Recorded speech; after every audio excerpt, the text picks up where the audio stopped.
Petang ni Abang Mat turun ke Sekincan, Selangor untuk tinjau sendiri benih padi keluaran Mardi MR269 dan MR333. Dan sebenar pemilihan keadilan 2025, aku tak kira lah hampa hiruk ke, hampa damai ke, aku ada 3 calon MPP favourite yang aku sarankan kepada perwakilan untuk undi. Yang pertama, YB On Abu Bakar, Ahli Parlimen Batu Pahat.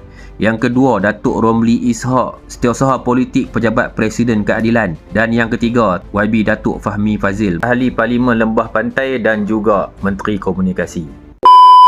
Di mana dua-dua variety ni terbukti mampu memberikan hasil yang lebih tinggi dan tahan kepada penyakit. So dapatlah membantu tingkatkan pengeluaran beras putih tempatan, seterusnya menambah pendapatan pesawah kita. Abang Mat yakin dengan penggunaan benih yang berkualiti tinggi, sokongan teknologi pertanian yang mampan, serta penglibatan aktif agensi penyelidikan seperti Mardi bersama dengan para petani di lapangan, kita mampu melonjakkan self-sufficiency level SSL padi negara.